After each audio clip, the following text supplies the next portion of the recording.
Infrastructure control thesis, who really owns the intelligence economy. जो आज की वीडियो है वो एक नए इंसाइट के बारे में है। चलो शुरू करते हैं। The billion dollar paradox, something extraordinary is happening in the technology industry. और बहुत सारे लोगों ने ये नोटिस ही नहीं किया कि क्या चल रहा है यहाँ पे। ओपन एआई ने 11.5 बिलियन डॉलर का लॉसेस किया Q3 2025 में अलोन, इतनी बड़ी कंपनी के होने के बावजूद। और by mid 2025 their total losses reached 13.5 billion dollars on only 4.3 billion dollars in revenue. They spent 8.7 billion dollars on inference alone in the first 3 quarters. Anthropic is projected to lose around 3 billion dollars in 2025. These companies are burning cash at rates that would bankrupt nations. Yet OpenAI is valued at $500 billion as of October 2025, making it the world's most valuable company, and Anthropic at $183 billion. OpenAI projects cumulative losses mounting to $115 billion through 2029 before potentially turning profitable in 2030. Anthropic targets break-even by 2028. भाई देखो, इतने सारे losses और तब भी valuation, इसका मतलब है कुछ तो इसमें चल रहा है। क्योंकि कंपनी जब इतने लॉसेस पे होती है, या तो वो बैंक करप्ट हो जाती है, या इन्वेस्टर्स बैकआउट हो जाते हैं, या फिर उनका कोई बड़ा विजन होता है। लेकिन इसमें थर्ड पॉइंट है, ये कंपनीज कुछ ऐसा प्लान कर रही है जो आप सोच भी नहीं सकते। एक बार समझ लेते हैं इसे। तो राइट नाउ, एक सेकेंड, हाँ, तो companies like Gamma.app, Perplexity, or Lovable have built thriving businesses reaching $50 million to $200 million in annual recurring revenue without training a single AI model. They've never purchased a GPU cluster. They've never hired a team of machine learning researchers. देखो, ये जो tools मैंने बताए हैं, ये tools gamma dot app present एक AI presentation maker है। Perplexity एक ऐसी चैट जीपीटी जैसा एक और टूल है। और लवेबल डॉट डेव एक वाइब कोडिंग टूल है जिससे आप ऐप बनवा सकते हो। लेकिन इनमें ट्विस्ट ये है, इनमें से कोई भी एआई नहीं है, ये रैपर्स है। एक्चुअली में ये इन्हीं के मॉडल्स को, ओपन एआई के, एंथ्रोपिक के, गूगल के और डीपसीक के मॉडल्स को ही यूज करते बैकएंड में एज द इंजन। मतलब आप जब लवेबल पे जाते हो और प्रॉम्प्ट करते हो, तो प्रॉम्प्ट वो डायरेक्टली चैट जीपीटी के पास जाता है, which in turn provides the response. और जो वो रिस्पॉन्स होता है वो लवेबल पैकेज करके देता है। अब एक बार समझ लो, पहले तो ये समझो एआई डिफरेंट क्यों है every technology before it. Here's what everyone misses. Before AI, computers had enormous computational power but one critical limitation: they couldn't communicate in human formats। एक पॉइंट है, देखो, एआई से पहले भी एआई का जो मेजर एक वो हुआ था, क्या बोलते ट्रांसफॉर्मेशन, वो था नेचुरल लैंग्वेज प्रोसेसिंग। यानी कि the ability of AI to communicate with humans in natural language. भाई जो जब गूगल आया था, तो गूगल पे आप जब अपनी सर्च क्वेरी देते थे, तो आपको कस्टम रिस्पॉन्स नहीं मिलता था जो आप चाहते हो। जैसे आप एक एक्सपर्ट से बात करते हो और किसी भी अदर ह्यूमन से, वहां पे लोगों ने प्री डिफाइंड रिस्पॉन्सेस लिख रखे थे। लेकिन नेचुरल लैंग्वेज प्रोसेसिंग ने ये बदल दिया। इसमें क्या हुआ, एआई को एक कम्युनिकेट करने की पावर मिल गई। बेसिकली वो कम्युनिकेशन कर सकता था, वो नेचुरल लैंग्वेज में बात कर सकता था। ये एक बहुत ही बड़ा इनोवेशन था, क्योंकि उससे पहले मशीन से कम्युनिकेट करने के लिए एक ही जरिया था, वो था कोडिंग, 0-1 फॉर्मेट।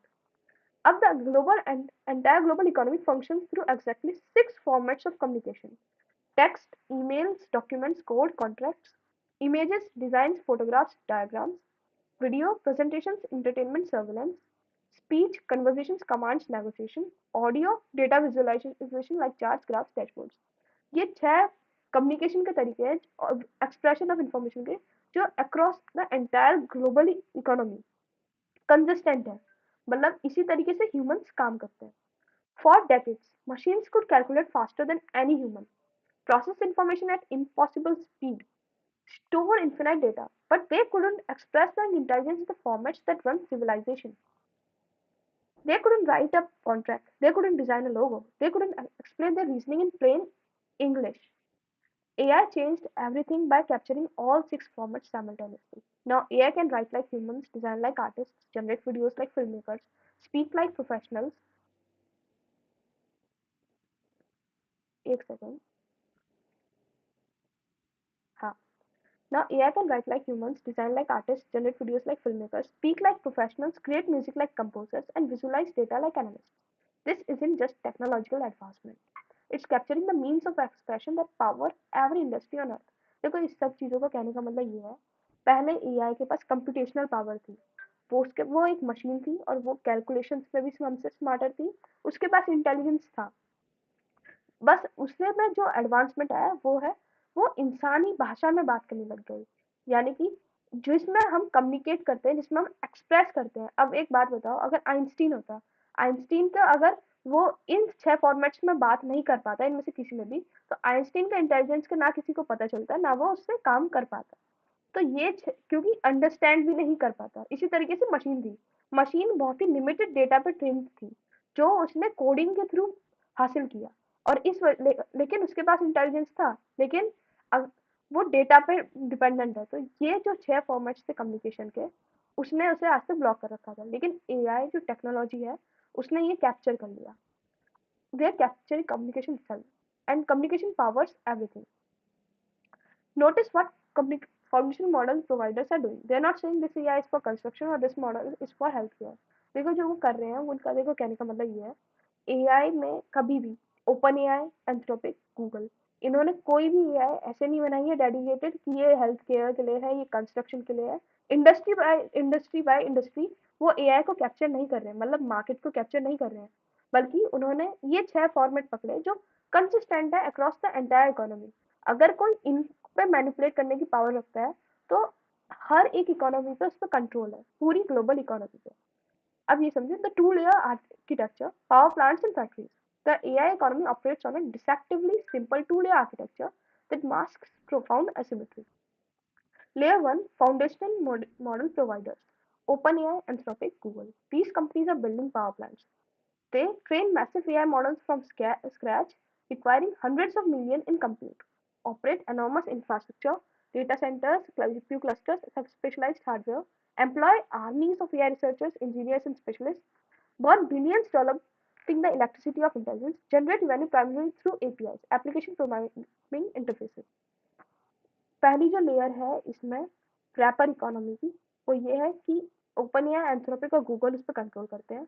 ये एआई में वो है जिन्होंने मैसिव एआई मॉडल्स को स्क्रैच से ट्रेन किया है और बिल्ड किया है। ये एआई के बिल्डर्स हैं, requiring hundreds of millions in compute power. देखो एआई एक ऐसी चीज है जिसमें मैसिव नेचुरल रिसोर्सेज का यूजेज होता है, और इसका जो टर्म है वो यूज किया गया कंप्यूटेशनल पावर, हार्डवेयर पावर। तो एआई को हार्डवेयर चाहिए, और वो हार्डवेयर कंट्रोल करते हैं ये कंपनीज। इन्हें ये एआई को बनाते हैं हार्डवेयर के साथ। ये employ armies of AI researchers, engineers and specialist. ये ह्यूमन, ये बेसिकली बिल्डर्स हैं एआई के, तो ये एम्प्लॉयमेंट भी काफी करते हैं, और इनका बहुत सारा पैसा खर्च होता है इन एआई मॉडल्स को बनाने में। अब जो लेयर 2 आती है, AI application, gamma, perplexity, lovable, thousands of others. These companies are building factories that rent electricity. They build user interfaces and specialized workflows. अब यहाँ पे जो कॉन्सेप्ट आती है वो आती है रैपर की कॉन्सेप्ट। इसमें होता क्या है, ये जो कंपनीज हैं ये उन एआई मॉडल्स को रेंट करती है गूगल, एंथ्रोपिक, ओपन एआई ऐसी कंपनीज से।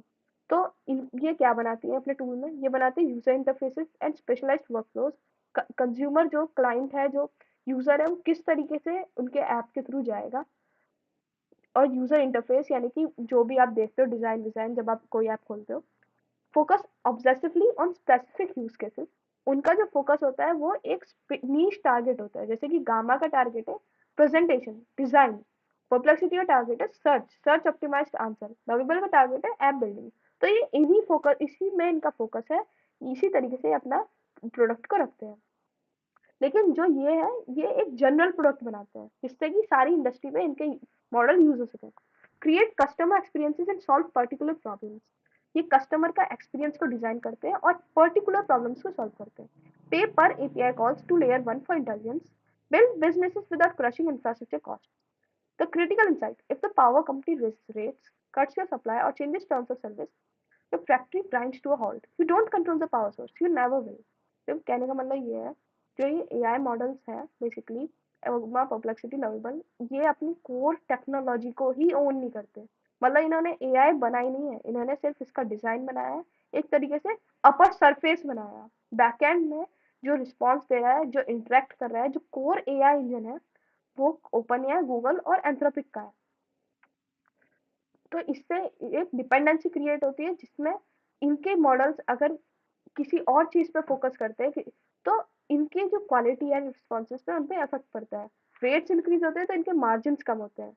अगर ये सप्लाई बंद कर देते हैं तो इन्हें या तो दूसरे मॉडल पे स्विच करना पड़ता है या अपना मॉडल बनाना पड़ता है, या टर्म्स ऑफ सर्विस बदल जाते हैं तो लीगल उसमें पड़ सकते हैं। बेसिकली ये इन पे डिपेंडेंट है, चाहे ये कितनी ही बड़ी कंपनी बन जाए। The supply chain from Taiwan to your screen. To understand the to scope of control, follow the supply chain. अब ये जो सप्लाई चेन है, ये एआई कैसे बनती है, किस तरीके से, कौन कौन कंपनीज है, कौन कौन सी कंट्रीज है जो इसे कंट्रोल करती है पूरी एआई इकोनॉमी में।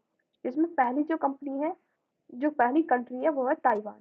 सबसे जो बेसिक पे चिप्स मैन्युफैक्चरिंग वाली, the foundation, TSMC, Taiwan semiconductor manufacturing company, TSMC, controls approximately 70% of the global foundry market as of quarter 2025 and holds roughly 90% market share in advanced chip manufacturing, 7 nanometer and below.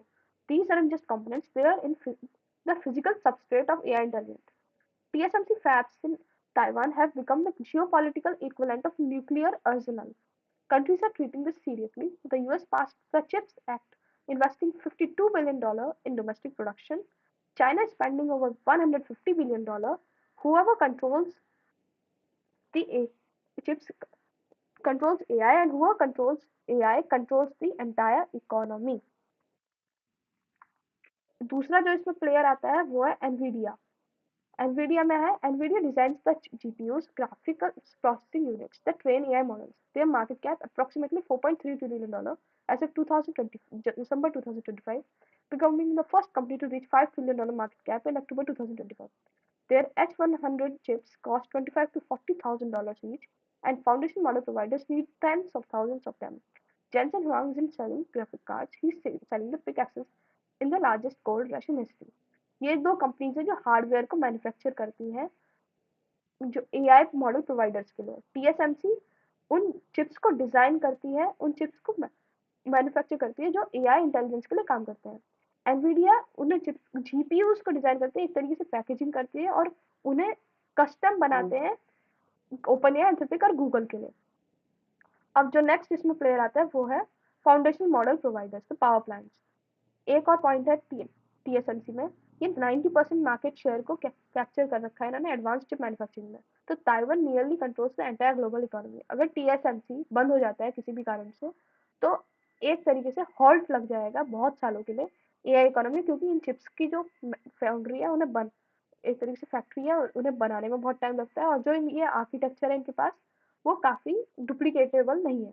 इसी वजह से ये countries जो भी है जैसे USA and China, USA ने chips act पास किया, $52 billion in domestic production of chips spend कर रहा है। China spending over $150 billion.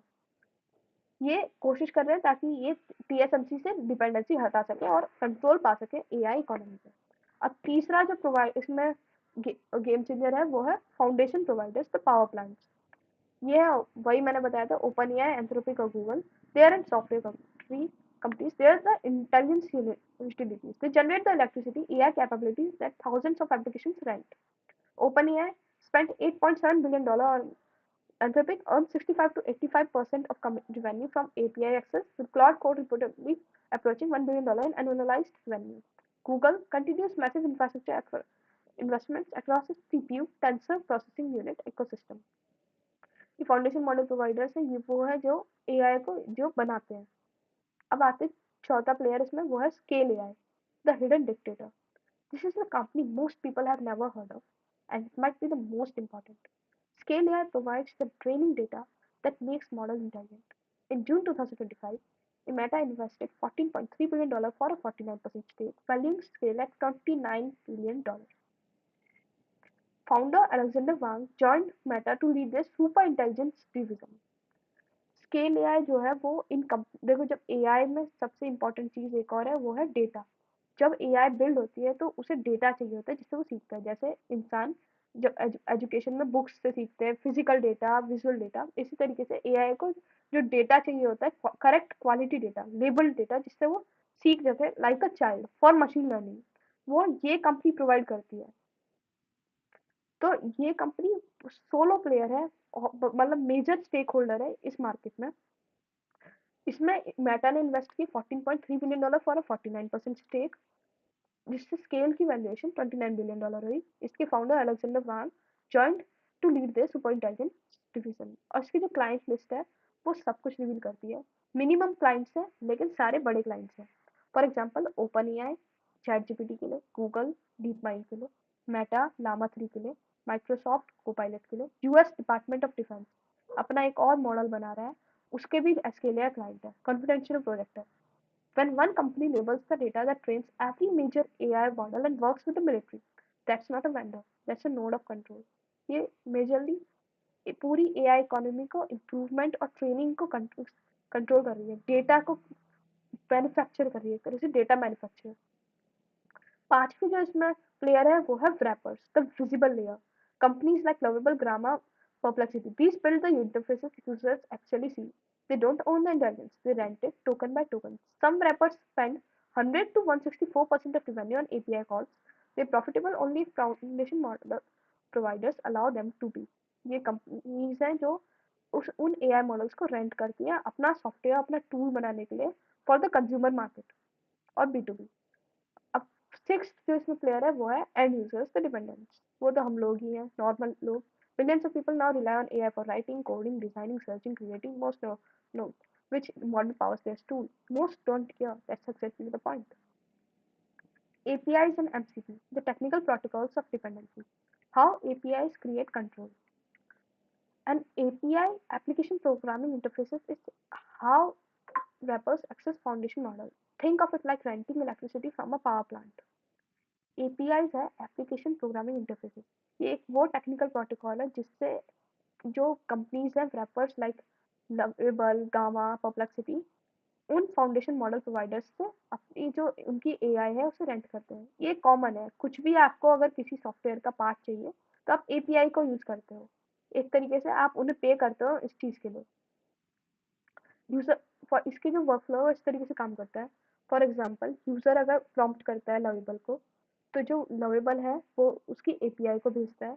जो फाउंडेशन मॉडल है जो वो यूज कर रहा है, फॉर एग्जांपल क्लॉड, वो उसे प्रोसेस करता है। जो बेसिक इंजन का काम है, जैसे आप चैट जीपीटी, क्लॉड किसी से भी बात करते हैं, वो कमांड उसके पास जाती है, फिर वो रिस्पॉन्स देता है। रैपर जो है वो उसे पैकेज करता है और आप रिजल्ट देखते हो। Every step cost money. ये जितना भी वर्कफ्लो है इसमें पैसा खर्च होता है यूजर का नहीं, मतलब रैपर्स का। वो इस चीज को रेंट कर रहे हैं तो वो हर एक रिक्वेस्ट के लिए पे करते हैं। जैसे कि यहाँ पे जब वो एपीआई को भेजता है और मॉडल प्रोसेस करता है और रिस्पॉन्स के रिटर्न होने के टाइम पे, तो इसकी कॉस्ट होती है। Foundation models providers charge $3 to $75 per billion tokens depending on the model. At scale, these costs are crushing. But more importantly, if the power company changes rates, changes quality, or cuts access, your application stops working. Lovable एक example है। Lovable ने अभी recently switch किया था cloud में, क्योंकि cloud के fewer errors provide कर रहा था और फास्टर एग्जीक्यूशन। ये पॉजिटिव लगता है, लेकिन अगर आपको पता चले तो लवेबल की product quality is directly controlled by Anthropic's decision. When Claude improves, Lovable improves. When Anthropic changes pricing, Lovable's margin drop. अब आते हैं दूसरा MCP। चलो आगे अब हम कंटिन्यू करेंगे अगली वीडियो में, आप देख सकते हो उसे। वो मैं इसका लिंक डिस्क्रिप्शन में प्रोवाइड कर दूंगा। उसमें इस सारे जो हमने अभी तक सीखा है उसके इंसाइट्स मिलेंगे, वो जरूरी है उसे देखना। बाय। सब्सक्राइब करो, लाइक करो और जो भी ये यूट्यूबर्स बोलते हैं वो सब करो। Thank you. Bye bye.